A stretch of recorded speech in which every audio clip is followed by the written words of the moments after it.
Hi everyone, it's Melissa, and today I am sharing with you what I read in November. I read 2 fiction books and 2 nonfiction books in November. I am going to start with the fiction. First book that I finished in November was Gilead by Marilynne Robinson. This is a book that is largely about the relationship between fathers and sons. It is told through letters from a father to his young son. The father is a pastor. He became a father at a very late age. He's in his 70s and his son is only, I think, around 6 years old, and he's having some failing health. So he's writing these letters as a legacy, as something that his son can read when his son is an adult to get to know his father, because he realizes that his son is never going to really remember him or know who he was as a person. The format of the book is not your classic epistolary dated letter with maybe some sort of very clear intent or message of that one letter or specific story that one letter tells. There's no chapter breaks, and it's basically a somewhat meandering kind of stream of consciousness style as the father is writing down these anecdotes and stories and thoughts, and one thing reminds him of another, so he goes on tangents and that sort of thing. In the stories that he writes for his son, he talks a lot about his wishes of being a father, his wishes for his son, and somewhat of his regret of not having more time with his son. He talks about his relationship with his father and his childhood, and he also talks about his father's relationship with his father, so his grandfather and father's relationship. Again, it's a lot about fathers and sons. He also talks about a friendship he has with another pastor, and that pastor has a son that is named after the narrator, and he's a godson to this namesake. And he talks about that friend's relationship with his own son, and the narrator's relationship with his godson, and that godson is a bit of a screw up and a bit of a prodigal son. Obviously there's a lot of like religious stories and imagery and ideas in this book, and the way that the relationship between fathers and sons are explored, I thought was all very interesting, and there's some really interesting characters in this. If you have been watching my channel for a while, you might remember that stream of consciousness is not my thing. So the fact that I liked this at all, I think, is a testament to the writing and to the characters. I didn't love it. I liked it. I think if stream of consciousness is something that doesn't, that you enjoy or that doesn't bother you, then I would highly recommend this.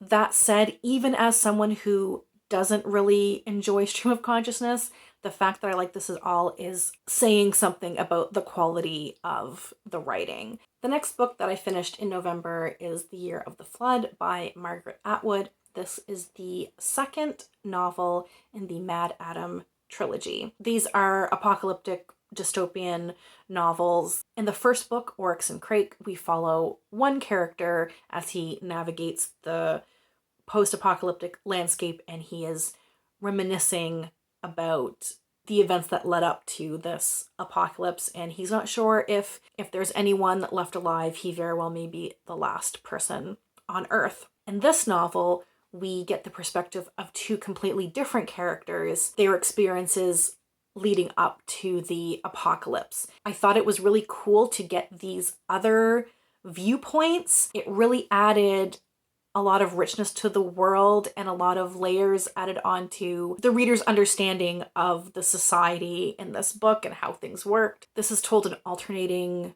points of view from Ren and Toby, who are both members of this religion called the Gardeners.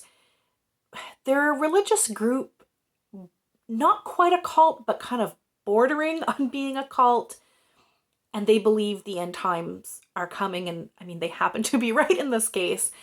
And the religious aspect of this book I thought was really, really interesting. What was also really interesting is the different backstories and backgrounds of Ren and Toby, even though they both end up as part of this religious commune. Where they come from and their experiences are both very different. I can't say much more because it is the second in a trilogy and I'd be spoiling things from the first book if I said too much, but so far this trilogy has been really strong for me, and I'm really keen to read the final installment. These books definitely aren't for everybody. There's a lot of pretty graphic, like seedy underbelly type of parts of this as you're learning about this society and this world. That doesn't bother me, but it might bother some people. But if you are into apocalyptic or dystopian fiction, I definitely recommend this series.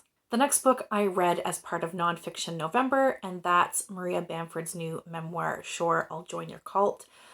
I read this because, first of all, I love memoirs, and second of all, I love Maria Bamford. She's a comedian. She had a show on Netflix called Lady Dynamite. I watch a lot of like stand-up specials, and she is probably in my top 5, maybe even my top 3 favorite comedians of all time. In this memoir, she talks about her mental health struggles. So there's talk of OCD, of eating disorder, of bipolar disorder, suicidal ideation. It also talks about her 2 stints in psych wards. So there are a lot of heavy, heavy things discussed in this book. She also talks about her very complicated relationship with 12-step programs, which I thought was fascinating. It was one of my favorite parts of the book because I didn't really know much about how they worked. She loves 12-step programs, but also talks about how problematic they can be. And I thought that was just a really interesting part of the book. The memoir is thoughtful, it's thought-provoking, it is very open and honest, and it is really funny. I thought it was hilarious. Mind you, I know that I already like her brand of humor. Because I'm such a big fan of hers, it would be hard for me to comment on whether this has broader appeal or whether it really would only appeal to fans of her work. I don't know. I just know that I loved it. If you are going to pick it up, I would highly recommend listening to it on audiobook. That's how I consumed this book. And having her voice and the impressions she does of her parents and other people just add so much color to the book, and that's how I would recommend reading it. The last book I finished actually in the first couple of days in December, but I read the majority of it in November, and this was also for Nonfiction November, and this is Bad Blood by John Carreyrou. He is an investigative journalist with, I've forgotten, the Wall Street Journal, I want to say. Anyway, he helped to kind of blow the lid off of the Theranos scandal with its CEO, Elizabeth Holmes, and how she defrauded investors. While I have wanted to read this book for a long time, I was not sure how much I would actually get out of it because I already knew the broad strokes of this whole scandal. I knew about the fraud. I knew about how the Theranos devices, these were blood analyzing devices, how they didn't work and how Theranos had faked data and done phony product demos. So I already knew that, but I found the specifics very, very interesting. So even though I felt like I kind of already knew what had happened, learning the ins and outs of exactly how that all went down, and with accounts from former employees who had worked there,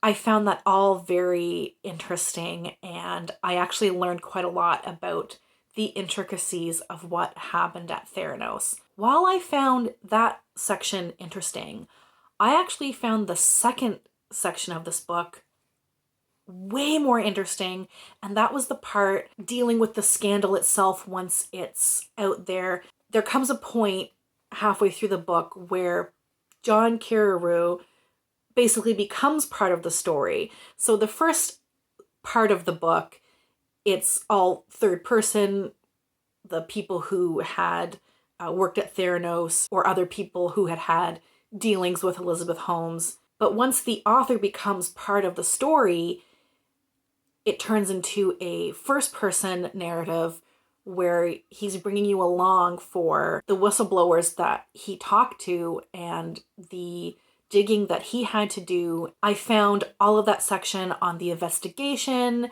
and on the legal tactics that Theranos was using and the intimidation just so interesting.